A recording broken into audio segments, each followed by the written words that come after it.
coming. In case you missed it, Titans second-year QB Cam Ward has been off to a rough start at minicamp learning a new offense. New head coach Robert Saleh, though, brushed off any concerns for Ward.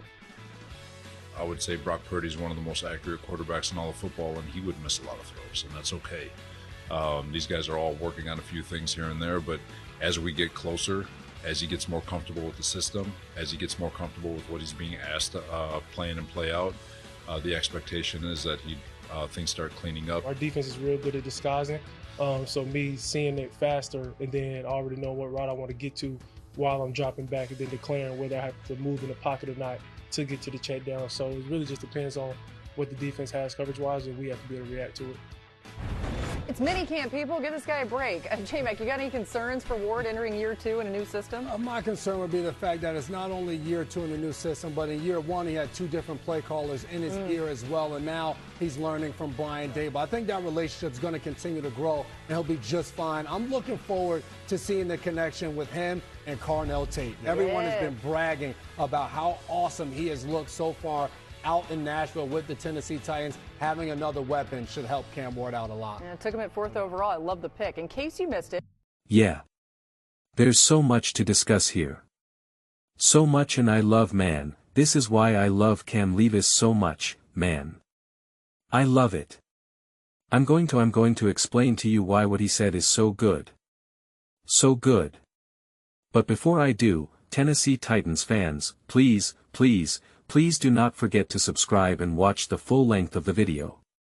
When you guys do that, views go through the roof, subscribers go through the roof, and it's not about chasing views, it's not about chasing subscribers, it's about being able to create Tennessee Titans content that people genuinely want to watch and discuss, so we can keep having the most unbiased, grounded, honest conversations about the Tennessee Titans. It makes such a huge difference to watch the full length of the video, and I would really appreciate it. You guys saw that clip about where Nick from First Things First, where they were laughing at the idea of discussing the Tennessee Titans more. They were laughing at it, saying that if they ever want to talk about the Titans, essentially, some of the producers, showrunners or whatever, First Things First, give them weird looks. And so, here we are. We're doing it. What I loved what Cam said was he understood what he, Snorts, needed to do to improve. He was able to diagnose. He wasn't just like, yeah, I just need to be better. I just need to be this. He knows exactly what needs to be done. So, it's not only his own awareness, his coachability, as well as actually getting the appropriate coaching from the appropriate people. So, even something as a simple soundbite as what we all just watched, it was I love it. I love it. I love it. I love it. And it's just I think Cam Ward's intelligence and his football IQ and his football awareness is probably something that, at least in this moment of time, is underrated. And so, and this is what what he said here about the concerns were is that it was year 1, he had multiple play callers, and this that. And now it's year 2, new offense, new play caller, right? New coach in his ear. And it's like I say this with all these young quarterbacks, whether it was just Drake May, whether it was Caleb Williams, your year 1 was an absolute mess. It means absolutely nothing to me. Year 2, this is not year 2. This is year 1 to me. This is year 1 to me.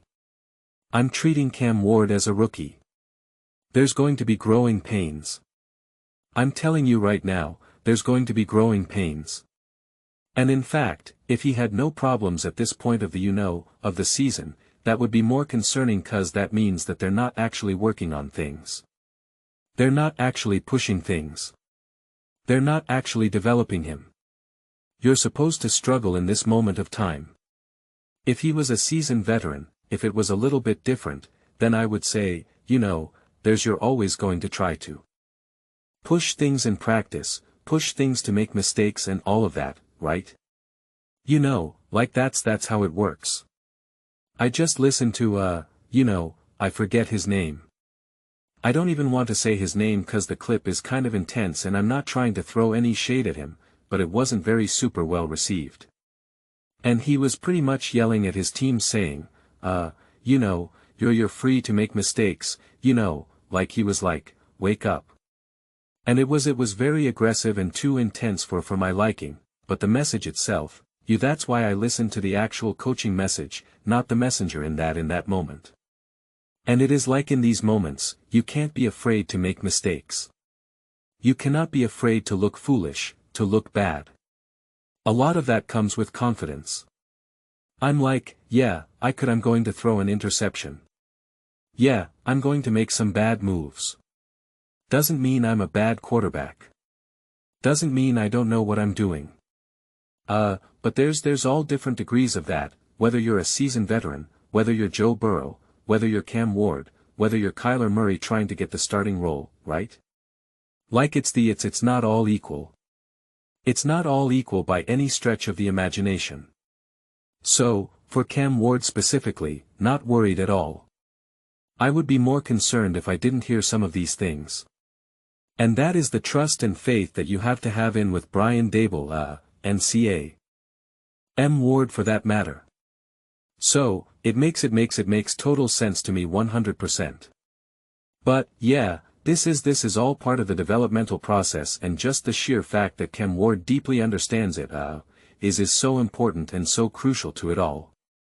And just the acceptance of it as well.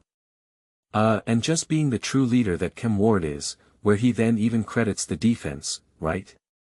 Like in that very same sentence, he's also crediting, and praising the defense of his team. Like little things like that are so great. So great and just matters so much. It's all these little things. And then the other thing to point out is this is why, obviously we want to see take and all this and really excited for that. But this is why Jeremiah Love was a more straightforward path to taking a lot of extra weight off of Cam Ward's shoulders. Getting weapons to help Cam helps him, no doubt, when they're receivers, tight ends, O-line, whatever. But to be able to potentially just hand the ball off and have a big explosive disruptive play is obviously going to, benefit and be able to take a lot of weight off. Whereas in order to really maximize a tape, maximize whoever Cam Ward has to, be up to speed, right? He has to be able to be connected to Brian Daboll's offense. He has to understand what he's looking to do in any given moment in a way that you wouldn't have needed as much connection. With say a Jeremiah Love. It would have opened things up in its own right and still would have helped break, 'cause again, it's football, the ultimate, domino effect sport. So we know that, but that's just where that would have been. Probably just like a little bit of extra layer of a burden relief that they don't necessarily have. But at the same time, not crying for having tape by any stretch of the imagination, and still a pick that I really love. And that's why I was happy that when Jeremiah Love was off the board, they didn't now all of a sudden, okay, we're going defense now. It's like, no. Go all in on supporting Cam Ward.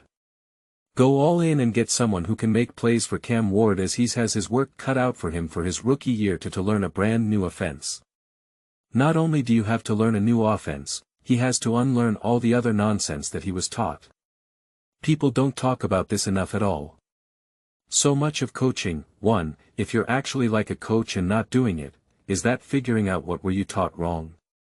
Like in figuring out what do you know that you actually just shouldn't know because it's wrong. And then getting you to break those habits. Getting you to just ignore that past. Earning your trust of saying, that guy was wrong. And it's not like he was wrong and I'm right. It's just not the way to do it, or not the way we do it at the NFL level, right? Not the way, or in my experience, you're better off doing it this way, right? Like it's a coaching is very much, I think I've been thinking about this a lot lately. Like coaching is just it's a own you living and breathing entity. You're always passing things down. I think like as of right now, I'm not really directly coaching young kids in this immediate moment.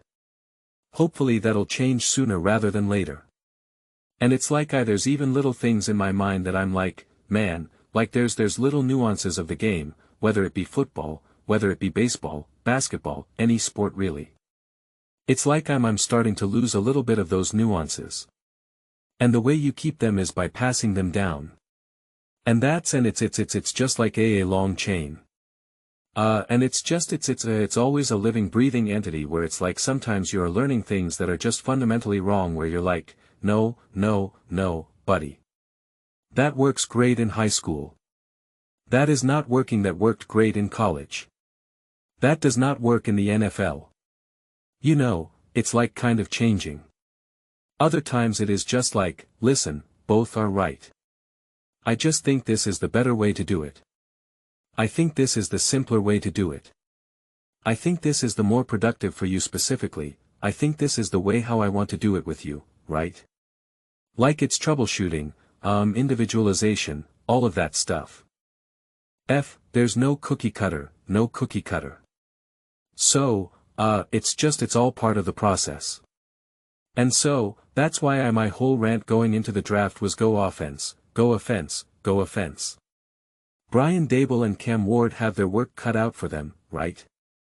Robert Saleh, you're the head coach, you're the defensive mind. Make things easier for them. That's part of being the head coach. Make things easier for the offense. You know they have their work cut out for you. For them. You do your magic on defense. We don't need, the fourth, third, second overall pick defense. Yeah, that'd be great. Yeah, you'll cook with them. Make things easier for your offense. Make things easier. So, that's why, I continue to love the moves they did. And they showed that in both the off-season moves. And then, of course, in the draft as well. So, still so much to be excited about the Tennessee Titans and Cam Ward, honestly. We are just so far from seeing the finished the finished product, because it is a project. I just stumbled upon that one right there, and it worked perfectly. And so, just understand that, right? Just understand that this stuff will take time. There's going to be failures. You're going to hear sound bites and random reports of like, this was ugly. This didn't look good. Think about even the Chicago Bears last year.